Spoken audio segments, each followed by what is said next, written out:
other hand, then as a young boy, you watch porn, and then of course you have then, or not a young boy, but as a young man, or if you're in puberty, because if you're in puberty, your body will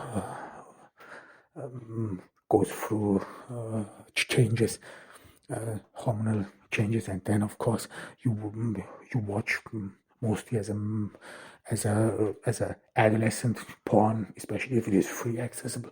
However, and then from this you have some sort of a perception how you would be with a woman and so on. But then when this comes to reality, these things then change.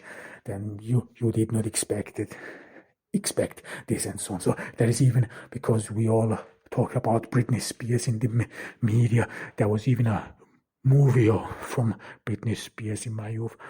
I'm not a girl. She even wrote the theme song to it, but I didn't watch it. Well, this is girly stuff. I was not really interested into it. However, but apparently, well, I can't say whether it is accurate or not, because I just didn't watch it. However, but if you, in order to come back to Game of Thrones, so we some sort of see that this is with the theme of Sansa, we some sort of see this woman. So this is what it speaks to, and so this is some sort of in contrast to Jon Snow, if you want. So this is about adventure. He wants to go out, he wants to do something and so on, but then he's trapped on the wall. The same is okay, a little bit different with Daenerys, because this is happens later. But with Sansa, then you see this girl who had some sort of a clear view what she wants. So she wanted love. I mean, these are mostly those women who have read a lot of romance, or have this romantic notion and this ideal picture, and then this collides with reality, and then they some sort of are disappointed, and then she in the end she becomes some sort of queen. She has to go through all this.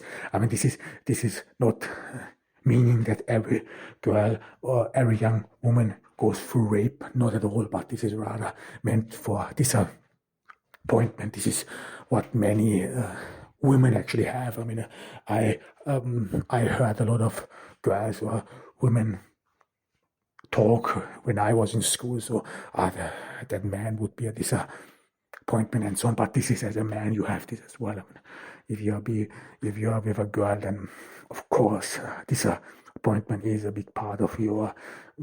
It is not what you dreamed of. However, and then you some sort of associate yourself with that, and here, in order to emphasize it more, the key element here is that this arc. So this if we wanna give this emotion, this romance, a name or an emotion, then you would say, yeah, this is a rather about fulfillment. So this is rather about fulfillment. You have a dream, and then some sort of, again, we have some sort of a disappointment. This is where we can make some sort of parallels to Breaking Bad. This Breaking Bad, Walter White. I mean, I talk about Breaking Bad because it is one of my favorite TV shows next to Sopranos, The Wire, and Mad Men. However, but if you want then some sort of draw parallels to Breaking Bad, then you have the same theme as well, but in an older age. This is an old man who is disappointed about his life because he did not accomplish what he thought or what he dreamed of. I mean, this is later on. I mean, if you watch the entire series, you some sort of get a notion of Walt, how he was before he became this chemist teacher that he was in his youth. I mean, there are some flashbacks when he was with Gretchen, for example, when he was this very up and coming entrepreneur entrepreneur, so part of this company, and he had goals, ideas, and he was a little bit condescending. He was a little bit arrogant, but it was in a way suitable. It was charming arrogance, and then later he then devolved in this man, in this disappointed man, in his devastated or broken man who did not really accomplish something, and so on. So here again you see this arc of disappointment, and you see this in two life phases you have. I mean, this is if you compare to Game of Thrones, this is in its youth.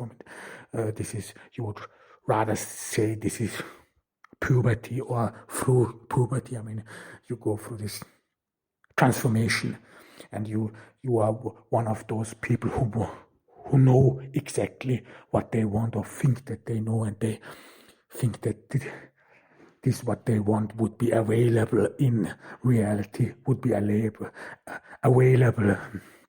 out there, but then they get some sort of broken by life because they could not accomplish anything, and so on. So you have there are some sort of similarities between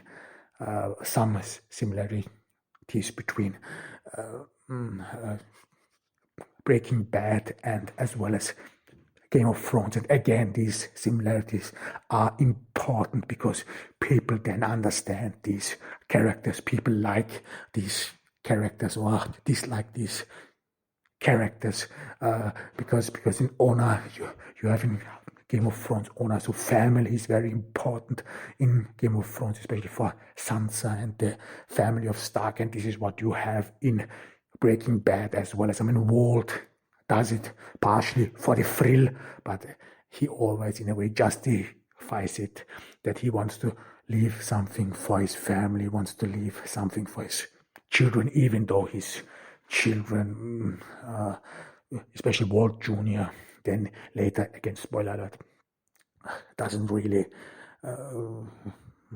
want anything to do with him, because Walt then is partially responsible for the death of Hank and so on.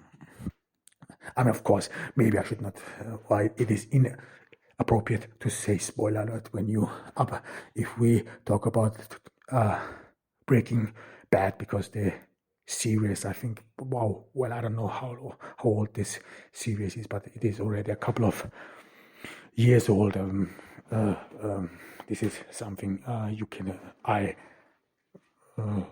recommend. I mean, you should watch it again. This is probably not for something for younger audiences, because it is rather because of this disappointment in life, in order to be associated or understand this point of view. Well, of course, you have to have lived partially, so that you can have a feeling of disappointment, but as well as that one thing, of course, this is what we proven with Sansa in Game of Thrones, that this is not just an emotion, this disappointment in your existence, that you don't feel fulfilled. This is something you can feel in your youth as well, if you have a romantic approach to the world and so on. I, for example, write partially my novels about this. However, what I want to talk about, this actually what I wanted to start talking about was, I mean, this how can we think about this? I mean, I talked about a great deal about associating, I mean, that people associate themselves with certain characters, and that people want to be like them and so on. I mean, I will try to talk a little bit about the migrant role. I mean, why do other migrants watch those migrants on TV and so on? I mean, again, I cannot really give, if you want, an Austro-German point of view, because firstly, there are not enough or not I would say, not enough German or Austro-German movies, and in addition to that, you won't find some sort of a mixed ensemble which you have in many American TV shows. You have this scarcely in German. There is one German TV show written actually by a Turkish migrant, half Turkish, I think, half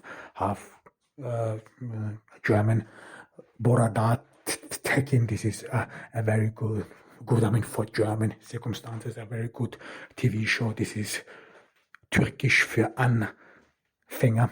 This is not this means translated Turkish for beginners, but this is not a language course in Turkish, not at all. This some sort of talks about migrant. This is some sort of, in a funny way, in a humorous way, talks about what's been like, what is to be a Turkish migrant and so on. This is the only thing I can think about. However, in a way, this TV show, well, it would not make much sense if I would talk about it, because firstly, many won't know this TV show. I think this TV show you get only in German, and maybe in Turkish, but the actors and actresses, I think only one or two are really